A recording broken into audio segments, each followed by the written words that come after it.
Hey guys, welcome back to my YouTube channel. I'm Ashley, and today we're going to be talking about something a little bit more serious and a little bit more of kind of personal and just a journey that I've been on for a very long time now that I thought was pretty important to share with everyone, because I feel like not only is it inspirational towards me every day, but I feel like I can share that inspiration with others and help them along their own personal journeys. By the title of this video, you can clearly see that I have lost 60 pounds, not clickbaiting you. It's definitely not been on my own. I've had a lot of help and a lot of support from a lot of great friends.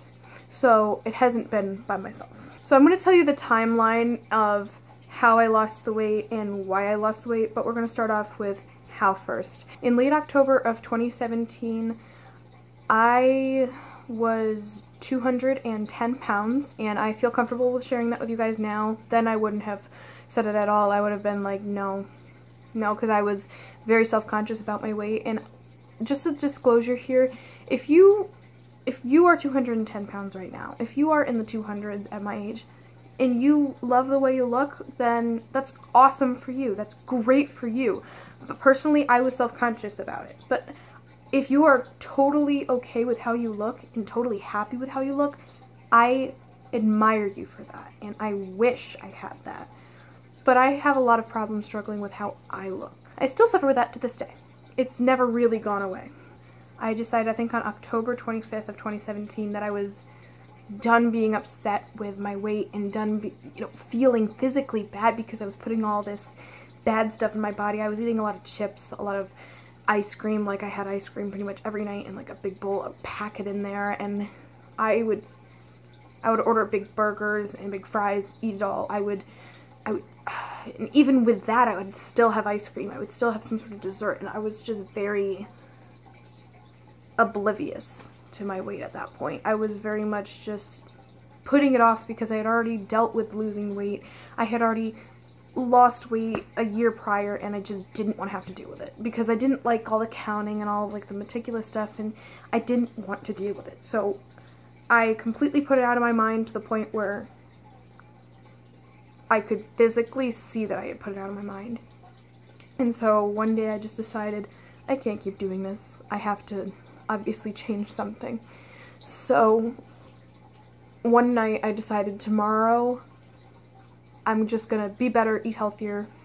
That's the way it's gonna be. The next day rolls around, I'm like, okay, here we go. You know, I pick up some healthy food and I eat it, but I'm not portioning anything out. I'm just like, I'll have some chips with this instead of like half the bag or whatever.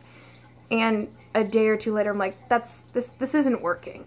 And I knew it. It's not like someone had to tell me. I'm like, this is obviously not working. I don't have anything controlling the portion size that I'm putting in my mouth. I don't have anything restricting me. And for me, I need something restricting me and some sort of boundaries to stay within, so that I know what's good and what's not okay. So then I know that I'm definitely going to be losing weight from what I'm eating. So just before I go on anymore, my goal was to get down to 160 pounds. That was still a little bit overweight for my age, but 160, that was my goal. That's what I was at a year prior to that point.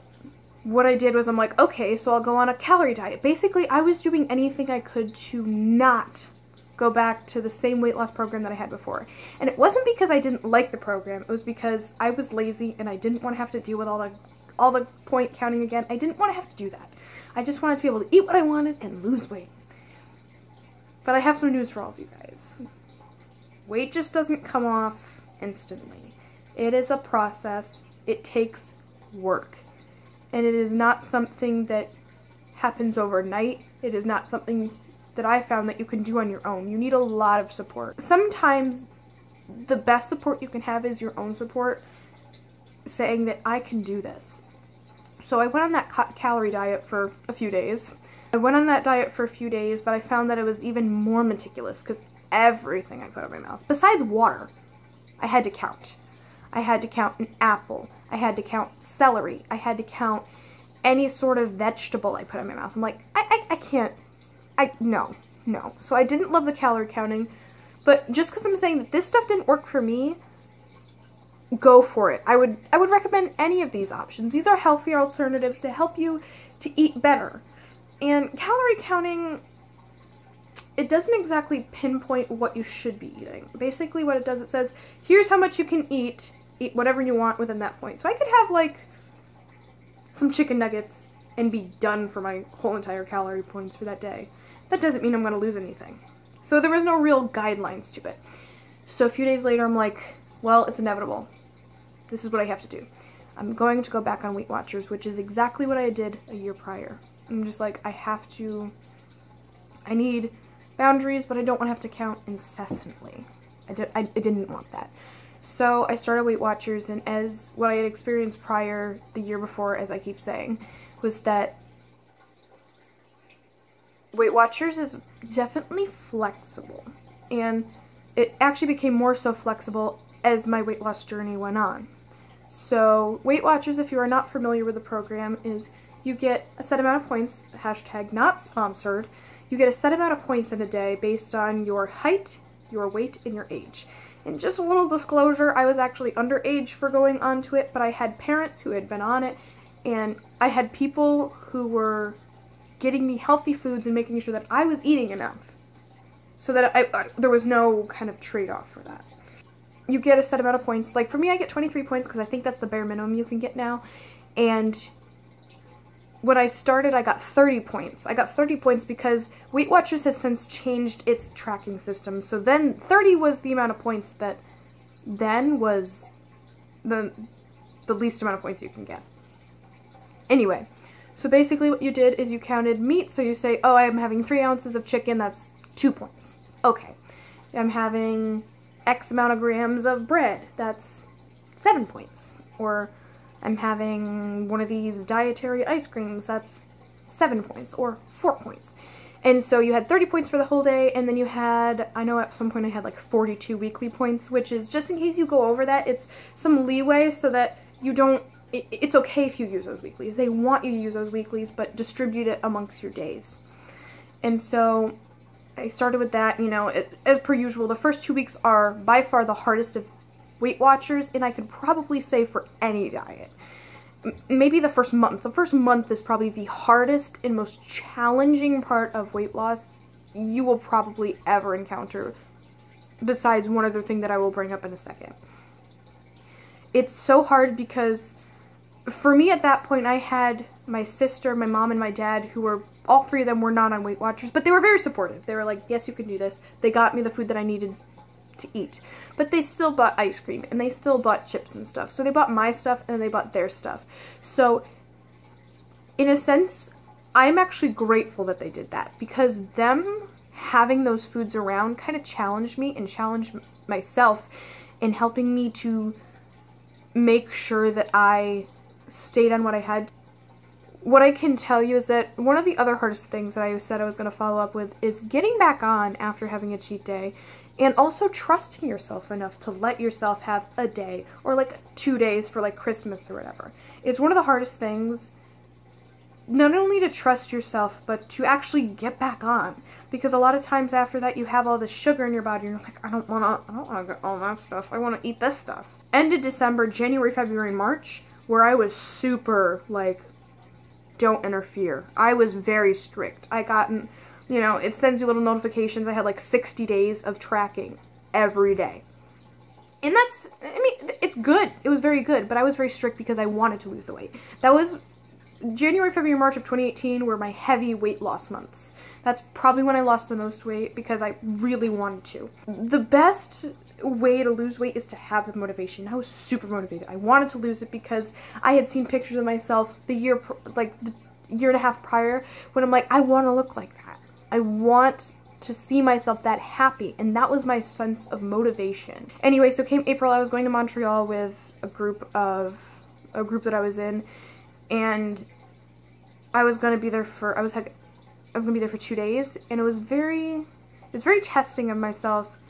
And what I find when I do cheat, then and now, is that it's always in the back of my mind, you know, please God be with me and help me to get back on my weight loss journey.